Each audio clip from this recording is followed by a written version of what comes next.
Do you need a water?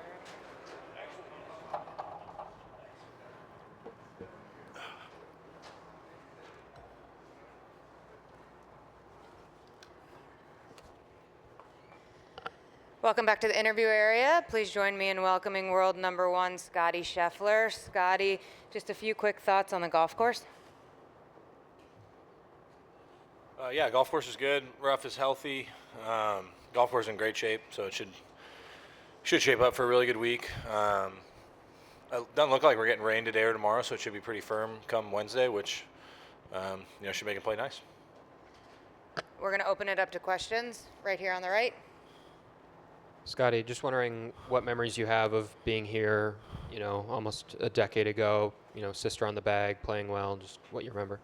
Yeah, I remember coming here and thinking it was really fun, really cool to be able to play in the U.S. Open. It was my first major, and it was maybe my third start on the pro tour at the time. I think I'd played in the Byron Nelson once and then St. Jude once, FedEx St. Jude, and then so it was a very cool experience. I played a practice round with Dustin and Brooks. I felt like I learned a lot from those guys at the time, and it was definitely made me excited to try and get out here for real because it was a pretty fun week. Obviously, I had a pretty good first round. I didn't play as good in the second. That was a tough pill to swallow, missing the cut by 1. But what I really remembered was coming back the next year, and I think I made like a putt on 18 to get into a playoff in qualifying, end up getting through the playoff in qualifying, and then coming in and finishing low am. That was something I kind of marked on my calendar, something I wanted to get back and try and do because I was pretty disappointed the way it ended for me here 9 years ago, and so it was nice to kind of bounce back and have a better week the next year. Center left, King. Scottie, I wanted to ask you about an interaction you had on hole 8 today in your practice round. So obviously both you and Sam hit driver, but it looked like Noah Kent hit a 3-iron, and Sam said something like, this is making us feel bad about ourselves. But can you just talk us through that hole and what y'all were chatting about? Well, Noah has got this 3-iron that he carries like 270 in his bag. It's something I think he had built this week, and it could be a bit of a fairway finder for him. We were kind of messing around because Sam and I both grabbed driver, and Noah grabbed his 3-iron. And then he asked his caddy if it got to the green, and I was like, absolutely not. No way that got to the green, even though I think it did, but I wasn't going to tell him that. Yeah, it did get on the green somehow. And then just generally, what are your thoughts on that hole, and how are you going to approach it this week? I'm going to try to hit the green, whether it's a 3-wood or driver from that back tee.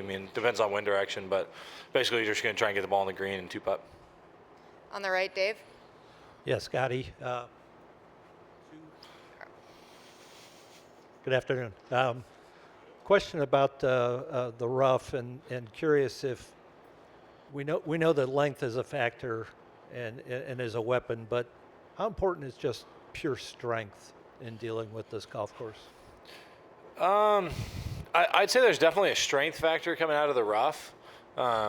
This golf course, there's not many trees out there, but there's so many bunkers. I don't really know if this is a golf course you can necessarily just overpower with kind of a bomb and gouge type strategy, especially with the way the rough is. Like, you have to play the angles. Some of the greens are elevated, other ones are pitched extremely, away from you. And there's certain holes where, like, you look at like 3 and 4, you got the church pews on the left, and then you get to some of the holes on the back. Like 14's a short hole, but the bunkering is so, like, just one after another of walled bunkers. There's not really many areas where you step up on the tee box, you're like, hey, I can miss it right here, or hey, I can kind of shade towards the left side of the fairway because right's really bad. It's like, actually, if you hit in the right rough, you're probably not going to get to the green. If you hit in the left rough, you're probably not going to get to the green. So might as well try and split the difference there and hit in the middle. On the left, Doug. A couple of things. What kind of experiences have you had in the rough this week? In terms of what kind of various shots have you played? What kind of lies have you given yourself? It's kind of interesting. It's one of those weeks where you're not even really sure if it's going to be a 7-wood week. Because, like, for us, when we go play, like, Torrey Pines at the beginning of the year, that's a pretty obvious 7-wood week. The rough's about 4 inches, and you get a lot of those shots from, like, 180 to 200 if you're in the rough, where you can kind of try to run it up. And around this golf course, it's almost more of a decision whether or not you're going to use the 7-wood or the 3-iron, because most of the lies, you either can get like a 7-iron on it because it sits up, or you're just going to hit a lob wedge 50 yards down the fairway. So really, a lot of times you hit in the rough, you can get fortunate sometimes with the lie, but for the most part, I think you'll be wedging it out pretty much.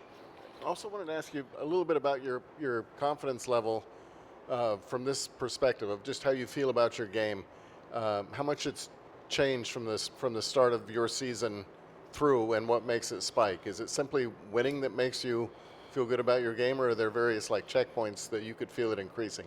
Yeah, I think it's more of a feel thing for me.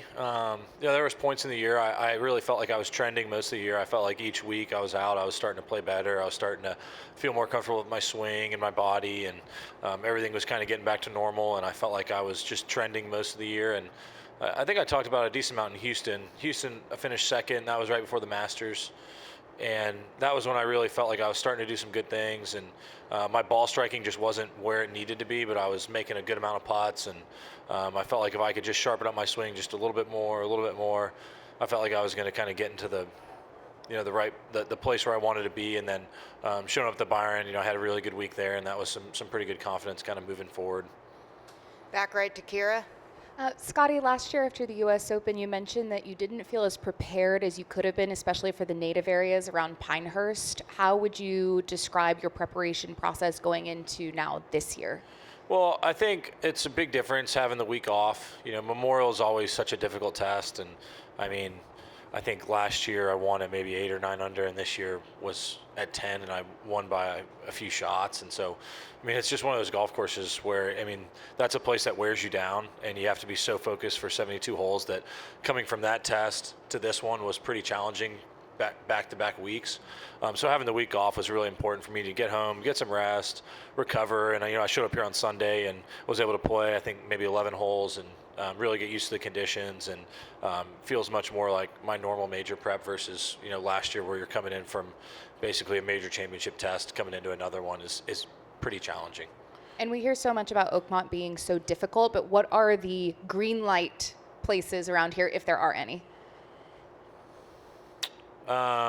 Green light places, there's some opportunity when you're in the fairway, but a lot of it depends on the pin position on certain holes. Like a lot of it depends on where the USGA sets it up. There's certain holes where when you step on the tee box, 4 is going to be a really good score, or sorry, par is going to be a really good score. But there's certain holes where there's some opportunity. Like you look at 2, you look at 4, 5. When you're in the fairway, there's opportunity. But what was so special about this place is pretty much every time you're off the fairway, it's going to be very difficult, I think, for you to get the ball to the green. There's an element of luck when you hit the ball in the rough, but that's why I say this golf course is so well bunkered that. Especially for a golf course without trees, I think this is a place that can get away with it really well, because there's just so many bunkers everywhere, and they're deep, and it's a real penalty when you hit the ball in the bunkers here. Front right. Scottie, for those who care about such things, sportsbooks have said you're an overwhelming favorite this week. Do you notice those kind of things at all? Do you pay any attention to it? And then somewhat related, when you're out there, do you ever hear from fans that maybe have a financial investment in your outcome? I think everybody hears from fans, whether they have a financial benefit or anything in their outcome. That's why I had to get rid of my Venmo, because I was either getting paid by people or people were requesting me a bunch of money when I didn't win. It wasn't a good feeling. But no, I don't pay attention to the favorite stuff or anything like that. Starting Thursday morning, we're at even par, and it's up to me to go out there and play against a golf course and see what I can do. Any other questions for Scottie?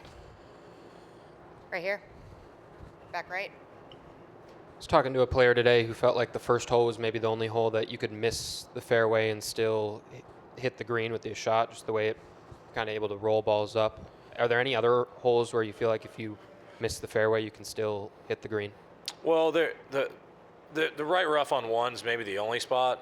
A lot of it is just completely lie dependent. Like there's some areas, like the rough is so thick and healthy that sometimes it stays on top, and you can actually get a club on it. Like, I played with Sam today, got to number 3 and 2 after he hit it in the rough. But then you get holes like 7 and 9 where you're so far back that it can be pretty challenging. But a lot of it really just totally depends on the lie. And sometimes you get a good one, and probably more often than not, you're going to get a pretty bad lie every time you hit it in the rough. Back to Doug on the left. I don't know how much work you got in last week, but the week off you have before the majors, how is your practice session? Is it any different than it was going into Augusta, going into Quail Hollow, coming into here? It was maybe slightly different last week, just based on needing to get a bit more rest after Memorial. I think it can be a bit different coming off of a tournament in which you win, or you're at least close to winning, like when I mean, Memorial is one of the biggest tournaments that we play outside of, I'd say, the majors and the players. It might be the biggest. And, with Mr. Nicholas being there on site and it being his golf course, I think that's a tournament they're all very motivated to play well in. And it's such a difficult test. I think a lot of that factors into the mental fatigue. Like coming off a week in Houston where the scores are a bit lower and you can kind of hit it anywhere off the tee, and it's more of a second shot golf course. It's just a different feeling when the week is over, when you're in contention there versus, like, for instance, when you're in contention and you finish second and playing with the lead at Memorial and having to grind it out. It's just a different level of fatigue, and so I took a couple days at the beginning of the week to rest, and got back to work on Wednesday.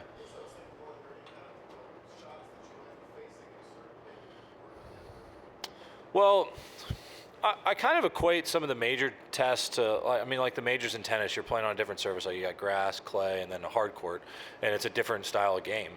And the U.S. Open compared to the Masters is a completely different type of test. I think in the Masters you have a lot more shot making when you get around the greens because it's a lot of fairway. There's pine straw. There's not really the rough factor. And then when you get here, it's a lot of hacking out of the rough.